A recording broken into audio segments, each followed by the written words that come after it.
Good morning, everyone. Okay, so welcome to the vRx live stream for vRx demo. I think what we'll probably do is we'll just give it a moment and just wait for any stragglers to join the session.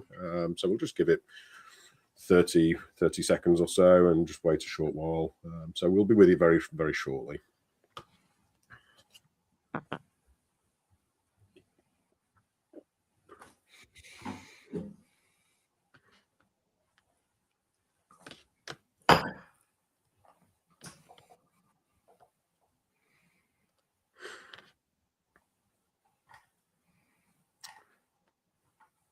Okay, so yeah, we've given it a short while. I think what we can probably do, we've got limited time this morning, so I don't want to really waste too much time. What we'll do is we'll just do a brief intro and then try and get into a demo of vRx as soon as we possibly can. So by way of an introduction, my name's David Gray, so I'm Solution Architect Team Lead for Vicarious. For EMEA, so I can cover everything from a technical perspective, and I'll be running through the demo and showing you what the platform actually looks like. Al, do you want to do yourself a quick intro? Absolutely. Good morning, everyone. My name is Al. I'm the channel account manager here at Vicarious, and I look after our channel partners, not just in the UK, but across EMEA. A quick agenda for today, we're going to speak about the challenges that come with vulnerability management and how we address those, followed by a short demonstration from David. And then we'll wrap it up by answering any questions that you might have. So if you guys do have any questions, just pop them in the comment section. And I'm not going to... Yeah, go on. Sorry. No. Sorry, after you. Yeah, I was going to say, I'm just not going to use any slides. I'll give you a bit of background on who we are, and then I'll pass it over to David for a demo. Right, okay, so, thanks. Yeah, so Vicarious has been around since 2017. We HQ'd in New York, but what is it that we actually do? So challenge that most organizations have are issues with vulnerability management, and it's not new. There's loads of tools that have been around for years, and traditional vulnerability scanners would run a scan, give you a list of things to patch, and that was manageable because there were a lot less vulnerabilities to deal with. But today we are seeing hundreds every week. There's around 2,000 vulnerabilities discovered every single month, and that creates a real challenge. And how do you keep up? How do you prioritize? How do you remediate all of them in a timely manner? And that's where our product vRx comes in. So it's been around for over just 6 years, and vRx identifies vulnerabilities in a different way. So we don't scan like your traditional tools would do. Instead, we use agent on endpoint. So we're talking Mac, Windows, Linux, and we also support thousands of third-party applications. We have a massive library that you can access on our website. And the agent detects changes in real time. So you're always seeing live updates rather than waiting for the next scan. And of course, the next issue is knowing where to start once you found a bunch of vulnerabilities. And vRx has a prioritization engine that classifies vulnerabilities as either critical, high, medium, or low. So we don't just rely on CVSS scores. We use additional context, what we call X tags. Things like, is there an active exploit for that vulnerability? Does this application require administrator access? Or is it actually live on a network, and so on? And this makes prioritization much more meaningful for each organization. And once you know where to start, the next step, of course, is remediation, right? And vRx supports different ways of doing this. Of course, some of the standard patching. So what we do is we bring patches to the platform, so you don't have to search for them, and you can apply them either automatically or manually. Then we have a script-based remediation. So this is a scripting agent within the vRx platform, and the community sharing, and the community is actually sharing the scripts. You can create your own. We publish from our point of view as well, and this is really useful tool for things like misconfigurations, adding, removing applications, and so on. And the last one is virtual patching, right? So what does virtual patching do? It protects either legacy applications or zero-day vulnerabilities. So these could be, for example, there's a new vulnerability that came out today, and the vendor isn't going to release a patch straight away. And what you can do, you can protect that application from malicious calls in memory.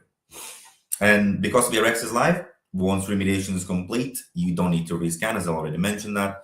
The system updates automatically, whether you're using vRx or you might have used another tool to patch that system. And that means you always know your current risk and patching status. And that's it from me. Now for a brief technical overview, I'll pass it over to David. Over to you. Great, thanks, Al. Okay, so I'll keep this relatively quick. Well, we've got half an hour in diaries for doing this, so I'll give a very high-level overview. Of course, if anybody does want a more in-depth demo or to talk through in more detail around the potential benefits and potential actions that we can help you out with, we're more than open to have further calls and to have a session with you in more detail. So what I'll do is I'll just bring up my dashboard. So hopefully we can now see that. Al, is that looking good? I can't actually see the dashboard. Oh, let me try that one again. Yeah, all good. Yep, we're looking good. Excellent, excellent. Okay, so hopefully everybody can now see this. If there are any questions or if there's any problems, please just let us know in the comments and just ping us a message, and we're keeping an eye on those. So what we're looking at is the dashboard that you see when you first log into vRx. So it's really designed to give an overview into the environment. So information about the applications, the assets and the operating system. So we're highlighting these as we identify new systems. And you can see we've got additional dashboards that you can drill down into that are focused in different areas, so application-centric or asset-centric. You've got information about the risk level of the assets and whether they're online or offline. We also have information about the vulnerabilities and the trends down at the bottom. So we have the full breakdown of CVEs, for example. The way we build this picture, it's a cloud-based dashboard. So we have agents that we install on the managed endpoints. Those agents then communicate to the dashboard, which we have different hosting locations, North America, Europe, Asia Pacific. So we've got different hosting locations depending on requirements. And we run on Windows, so we can see Windows, Linux, and also Mac. And as long as we've got internet connectivity, we can manage those assets wherever they might be. So whether they're working from home, whether remote or in the cloud. That agent, basically, once it's installed, then starts to retrieve an inventory of the managed endpoint. So we're looking initially at some information around maybe IP addressing and domain name, organizational unit. We're also then looking at some hardware information, BIOS, motherboard, that type of information. What we then do is we then look to understand information about the operating system and any applications that might be installed. So you can see we've got various third-party applications there. We then look to understand information about any updates that might be available, both operating system and applications. And we could actually start to apply updates and do some patching from here if we wanted. I'll come back to that in a moment. What we then do is we then look to understand information about the vulnerabilities that are present. So that's across the board, operating system, applications, and so on. And because it's cloud-based, it does mean that as new vulnerabilities are published, we know near real time whether they're relevant to you and your organization or not, as the case may be. And likewise, when we apply patches, we know, has that vulnerability now been resolved and mitigated? And it's all of this information that then comes together to generate the main dashboard that we see when you first log in. So this is where we build the bigger picture into the environment.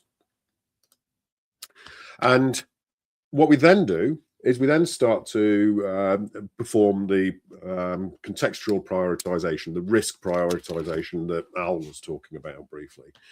And the way we do that is we start from the common vulnerability score, the CVSS score, and then build on that with these X tags, these other pieces of information that we have.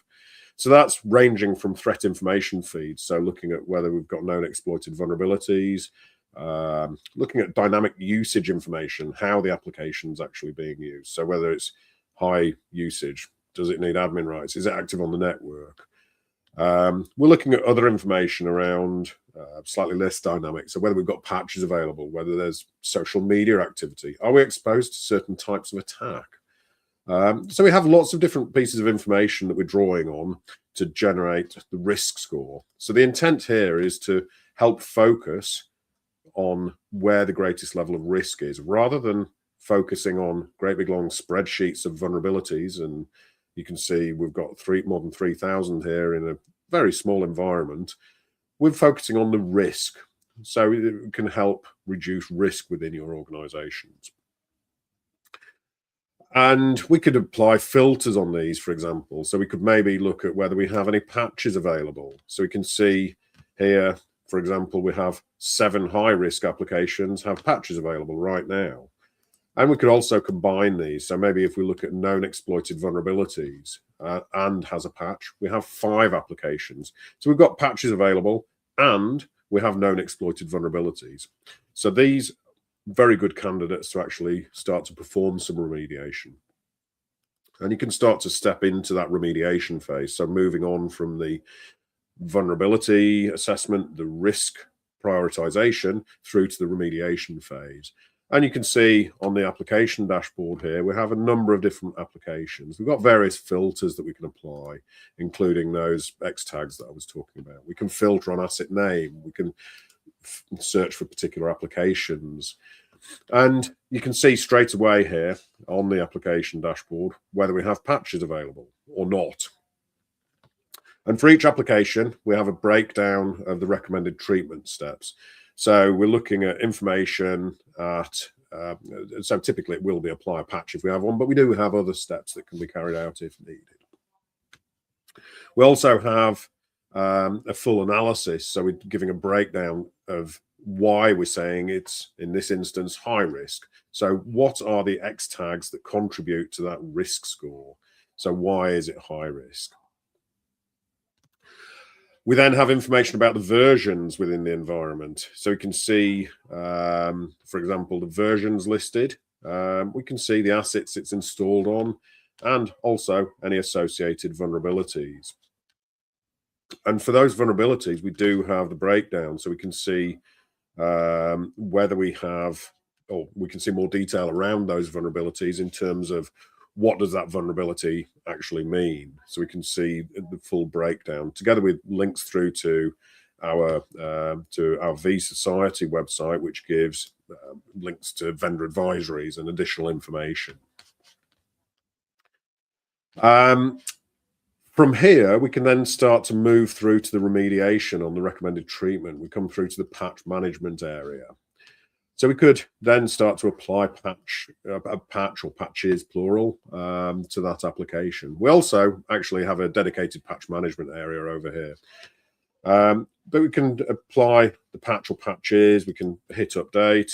That will then start to, that will then populate, and we'll see this is automatically completed in a moment. We'll see the Wireshark patches that we chose on the previous screen, associated assets, and by default that runs immediately. So we can then just hit finish and push that patch out. So that automatically will then deploy that patch to the endpoint. So that's a manual approach. Now we can, of course, automate this process. So what we can do is we can create automations based around, for example, OS updates or application updates. We can also run scripts and various other activities. Focusing on the application updates, if we're looking to deploy updates, we can base it around either applications where we have updates right now or all applications we've identified within the environment, whether we've got patches available right now or not. So we can build an application group. So maybe browsers or other productivity applications. You can then select the severity level so that we can choose what's the severity level of the patch that we want to apply. So for the UK, maybe we want to focus on the critical and high for Cyber Essentials, for example. But we can also have those other severities that maybe apply on a less frequent basis.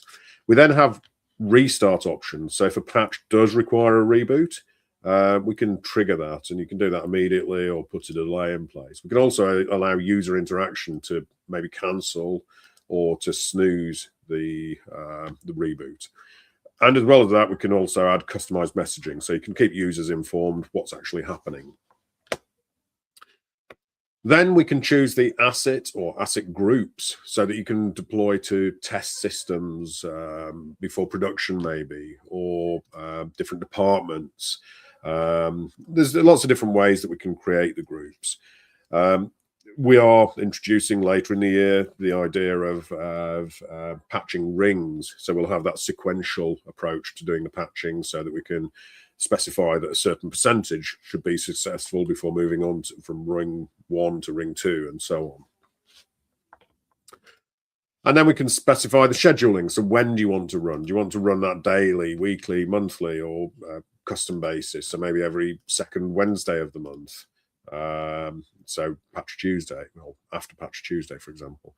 What time do you want to run? Do you want to run maybe 1 o'clock in the morning, or do we want to run it during the working day? So maybe, so if a system comes online between, let's say, 8 in the morning and 5 p.m., do we want it to pick up that automation and run? And for larger organizations, we can do a rolling execution. So we break down into subsets of assets, and that will stagger and stage that deployment over a period of time. So there's lots of options in terms of the automation. We can then also add in other activities. So maybe an OS update, which again, we've got the same kind of options. We can also add in scripts and maybe do multiple scripts, and you can do those before, you can do them after, or we can do them completely separately and independently. And as far as the scripts are concerned, we have a few different types. So we have a team who are creating these scripts on a regular, ongoing basis. So we're publishing almost daily these scripts. We have a few different types. So in terms of the vulnerabilities, we're typically talking about maybe more of a configuration type vulnerability, a registry change or a config change. So think log4j type vulnerabilities. And what we typically have is, for example, here, we will have a detection script where we'll identify, and then also a remediation script where we'll fix it. So we'll find, are you vulnerable to this particular vulnerability? And we'll also fix that. But then we also have operational activities. Example here, we're doing the Windows 10 upgrade. So we'll identify, is the hardware appropriate and up to running Windows 11? And then we'll also do that update. But we can also customize these. You can create your own scripts, and you can create your own scripts from scratch or take our existing scripts. I mean, there's lots of different options there. So some examples of the kind of things I've done is with removal of software. So you're uninstalling software. Maybe create a restore point. So you've just got a restore point on a workstation before you apply a patch. We can install software. So you can upload a file, maybe executable or an MSI, and then you can run the install. So you can deploy software. Or maybe if you've got bespoke applications that we don't natively support, we can manage the updating through that process. There was one quite interesting use case that I had that I was working with a customer where, let's find it, where what we wanted to do, we had, the users were basically using browser VPN extensions to bypass content filters. So what we wanted to do is list those extensions and then remove them and block them. So we could do all of that through the use of the scripting engine. So we identified what are these browser extensions, the VPN browser extensions, and then we removed them and blocked them. So forcing the users to go through the content filter as expected. So there's a lot of different options there in terms of the automation. Now, the third mechanism that we have in terms of remediation is the technology that we called virtual patching, as Al was talking about. And this is based on basically we identify potential weaknesses in the application. So we perform an analysis of the applications. So we do this analysis of the application and associated libraries. What we then do is we can then use that either to monitor abuse attempts or to protect. So we can actively monitor or block. And typically this might be for legacy applications where there's where the vendor maybe doesn't support them anymore. So we work with the NHS, for example, where we're protecting some of these legacy applications just to increase the level of security and reduce the level of risk. The other kind of use case is very often maybe to put some protection in place until change window for patching. So you've got an extra layer of protection in place until such time as you can actually apply patches. And this is very easy to enable, and the effect it then has is we then reduce the risk score. So if we look at the risk overview and look at that analysis, we can see we've got that protection in place, we reduce the risk score accordingly. In terms of the platform, there's just a couple of other things that I'm just going to touch on very quickly. One of which is around the asset management and the grouping. So we can create groups of assets. So we can create these groups which are dynamic. So systems come in and out of the groups when they match these various filters. And assets exist in multiple groups at any time as well. So we can base these around maybe existing groups of assets. We can base them around the asset name. We can also look at whether maybe the system has had a patch applied but needs a restart to become effective. We can put them in a group and we can schedule an automation to reboot those systems at a time of your choosing, so maybe out of hours. We can look for whether we have certain applications installed, so identify, are these applications installed? Are they not installed? So maybe we want to identify whether we don't have a particular application installed and install it through scripting. We can look for application versions. We can look for operating systems. We've got IP address, domain name, organizational unit, AD groups, and so on. And you can create custom tags.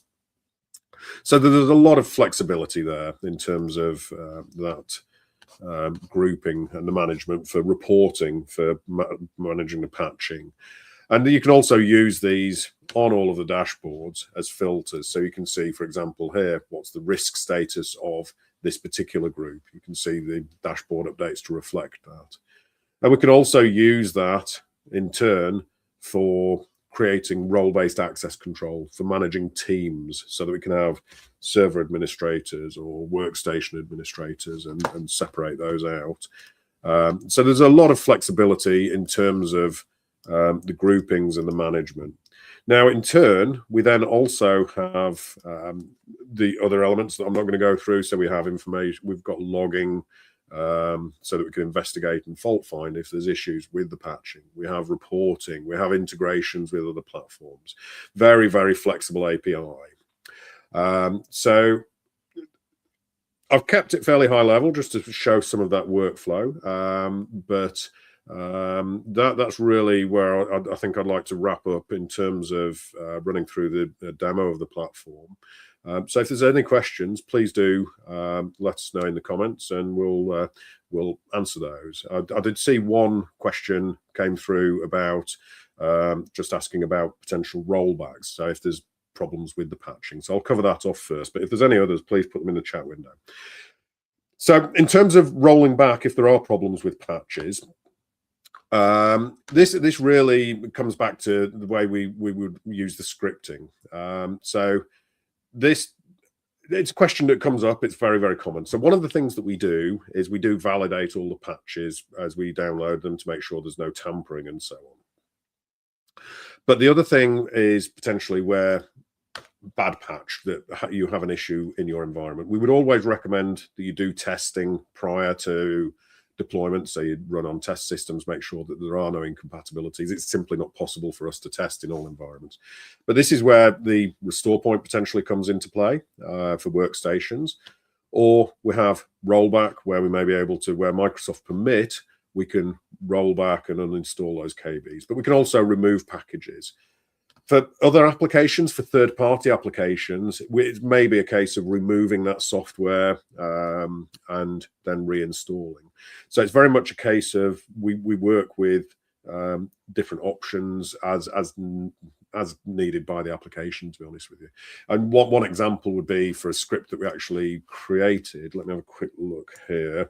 So the CrowdStrike problem, what was it, about 18 months ago? We actually released a script to help customers mitigate that scenario as well. So while we weren't directly doing the patching, we were able to assist that in terms of the scripting. So we can keep that. So we've got a number of different options there. So if there's any other questions. Okay, so yeah. Oh, sorry, Al. No, I don't think there is any questions. So yeah, I just saw one other around the licensing. So in terms of licensing, we keep it really simple. No difference between workstations and servers. As many administrators as you want, and everything that you see in terms of the vulnerability assessment, the remediation, the patching, the scripting, that's all contained within that single license. So it's a single SKU, nice and simple. We like to keep it simple for management. Okay, and do we have any last questions there? Or are we all good? Okay, I think I don't see any more questions at the moment, so I think we're probably all good there. So I've just momentarily lost my screen. So just bear with me one moment. I need to come back to... Too many tabs open. Yeah, I actually can't find it at the moment. Happens. Okay, that's not good. Where's my browser gone? So thank you all for your time. It's really appreciated. If you do have any questions and you'd like a more in-depth demo maybe, or you have any further questions and you'd like to just know more, please do reach out to us. More than happy to jump on a call and to go through things in more detail. But thank you all for your time. Hopefully you've found it useful, and yeah, hopefully speak to some of you soon. Thanks again. Thanks a lot, everyone. Take care.